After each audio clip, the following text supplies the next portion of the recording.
você chega na política já se tornando governador e agora deve ter um monte de coisa que você aprendeu que talvez não desse para fazer do jeitinho que você imaginava que dava antes de se tornar governador, não é? Então, nesse sentido, quais são os principais aprendizados que você teve como governador que te mostram que você está preparado, por exemplo, para concorrer à presidência? Você tinha me perguntado se eu gostava de política. Eu ia falar também. Nunca gostei. Eu proibia a empresa que eu presidia de receber candidato a político. Eu falava, problema político é dos políticos, eu estou aqui dentro. Mas o que me fez mudar de ideia foi a crise de 2015 e 2016, a recessão.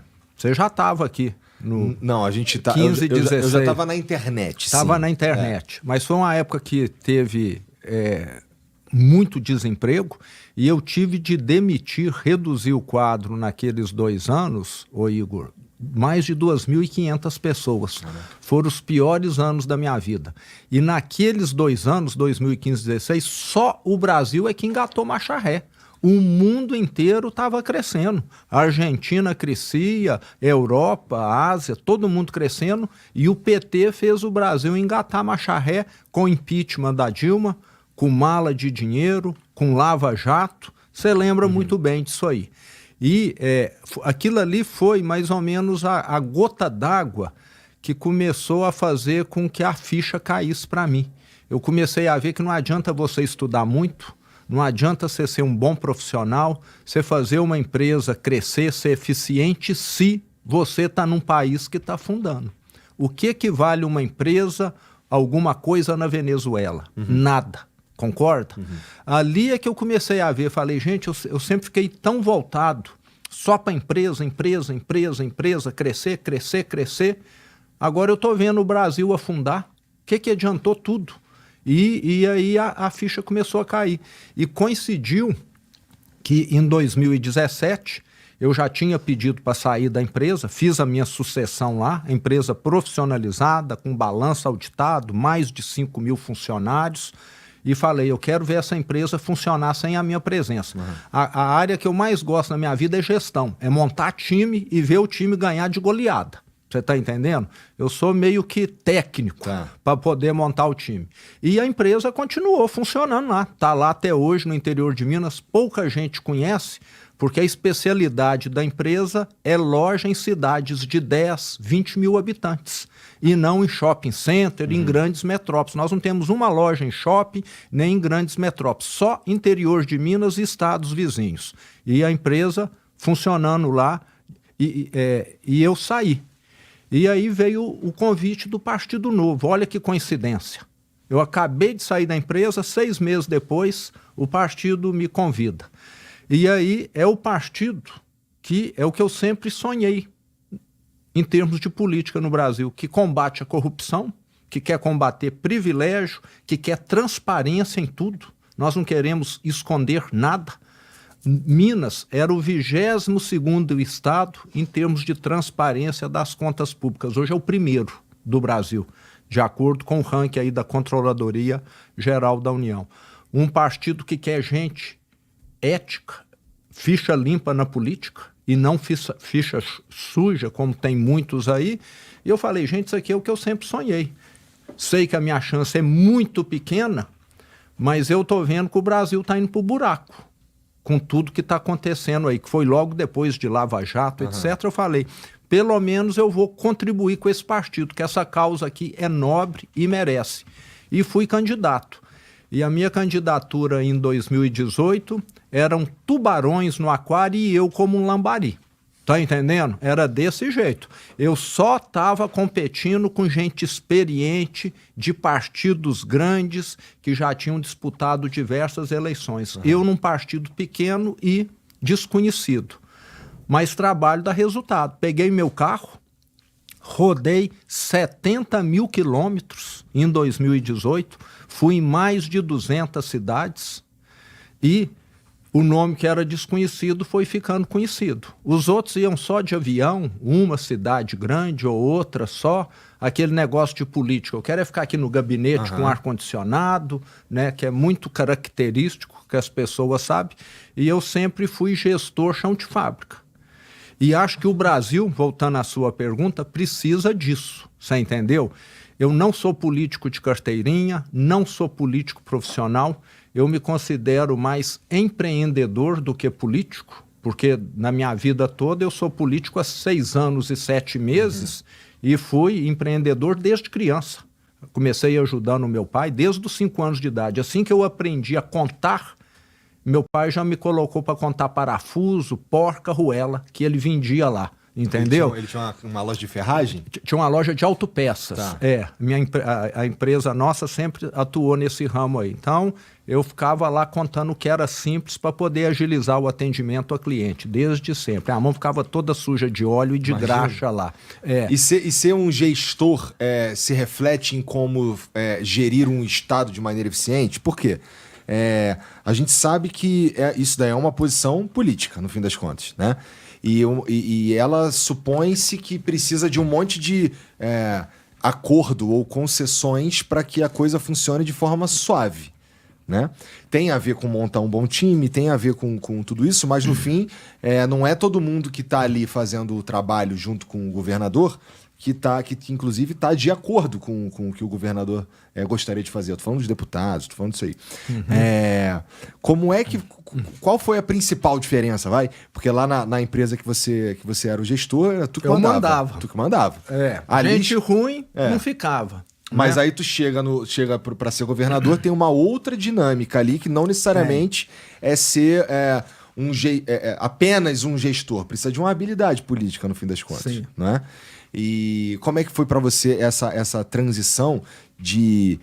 Na verdade, eu queria saber o que você entendeu que precisava, que era diferente do que tu acreditava quando tu chegou. Porque você disse, não gostava de política, comecei a me envolver com isso e aí acabei eleito. Alguma coisa ali te assustou, com certeza. Tem as suas diferenças. No setor privado, como aqui, no seu negócio, no seu podcast aqui, você muda as coisas porque você falou, aquilo ali está no lugar errado, essa pessoa aqui não está desempenhando bem, e no setor público tudo é muito engessado e lento. Uma pessoa que passou num concurso público, que tem estabilidade, você até pode demiti-la, mas você precisa ter uma quantidade de provas gigantesca, entendeu? Para caracterizar um processo disciplinar, até chegar nisso vai levar anos, talvez. Então, aí tem uma diferença grande. Na minha empresa, se eu queria reformar, comprar um imóvel, a gente decidia lá numa reunião de meia hora, entendeu? No Estado, se você quer fazer alguma coisa, tudo tem que passar por um trâmite. Mas o pior do Estado é a tal da licitação. Essa mata vidas, tira vidas, o Igor. Se uma máquina num hospital público, uma máquina de ressonância magnética, que faz diagnóstico, estragar, às vezes você vai ficar sem atender as pessoas 90, 180 dias, porque você tem de seguir a lei para mandar consertá-la. Num hospital privado, você conserta em 3 horas. No público, às vezes, você vai levar 6 meses. E nas estatais, a mesma coisa. Por isso que um negócio, uma estatal, é ineficiente. Você entende? Se a nossa CEMIG, que é a Companhia Energética de Minas Gerais, tem de fazer uma obra, ela tem de publicar uma licitação, tem de aguardar diversas empresas que se interessaram a apresentar proposta, e se a primeira ganhar, às vezes a segunda ainda entra na justiça alegando que a primeira não preenche um requisito, e aquilo vai ficar sendo discutido 1 ano. Daqui a 1 ano você não começou a obra ainda. Então, o que mais atrapalha no setor público é isso. As estradas em Minas Gerais que nós estamos recuperando, pontes que nós estamos construindo, tudo atrasa, porque toda hora tem questionamento judicial. Agora, você quer reformar sua casa, o seu negócio aqui, você contrata quem você quiser. Lá eu não posso contratar. Eu tenho de publicar edital e, às vezes, quem ganha é uma empresa picareta. Tá entendendo? Essa picareta ganha, começa a obra, começa a pedir reajuste, falando que tem desequilíbrio financeiro, e aí você tem de parar tudo, que você não vai dar, e ter de fazer um novo edital. Isso acontece com frequência. Então, o Estado precisa aperfeiçoar alguns mecanismos, alguns procedimentos, porque tem hora que essa burocracia impede que as coisas aconteçam. Agora, se eu for contratar aquela empresa que é confiável, que eu conheço, eles vão falar que eu estou direcionando para ela. Então, você fica...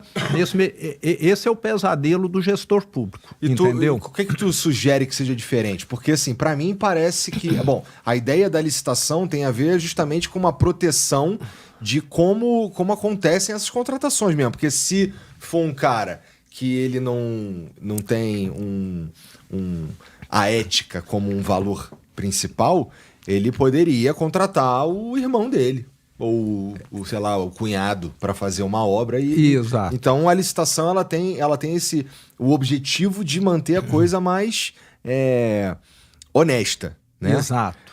Que faz sentido. Na hora que você vai comprar um livro, você olha onde está mais barato. Sim, não é?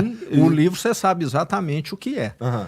Agora, na hora que você vai comprar um café, a gente tem uma brincadeira lá. Fala que o café que você toma em órgão público é o pior possível, porque você tem que comprar o mais barato. E, às vezes, o mais barato tem mais casca e pedaço de madeira do que café propriamente. Você está entendendo? Porque você é obrigado a comprar o mais barato. Então, precisa encontrar uma saída. Para obras grandes, nós já começamos a fazer lá algo diferente em Minas.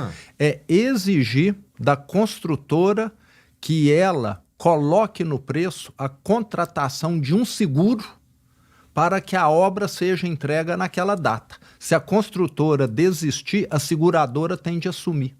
Tá entendendo? Então, você começa a criar uma questão de confiabilidade e de credibilidade. A seguradora só vai querer fazer o seguro de quem ela sabe que tem condição de cumprir. Começa a ficar de fora o picareta. Tá entendendo? Não sei se você entendeu a lógica aí. Então, isso no Brasil ainda é novidade. Poucas obras são contratadas assim, mas no meu entender tinha de ser para tudo. E no caso, vamos dizer, de equipamentos de hospital, o certo é o governo dar o dinheiro para uma OS administrar o hospital, porque a OS, a Organização Social Sem Fins Lucrativos, que pode ser uma fundação, o Albert Einstein aqui em São Paulo, entendeu? É uma fundação lá. Ele tem condição de comprar daqui a 5 minutos. Sim. Ele não precisa fazer licitação, mas ele recebe dinheiro do SUS para fazer os procedimentos. Então, esse é o ideal. Na hora que o hospital é público, aí é que a coisa complica. Entendi.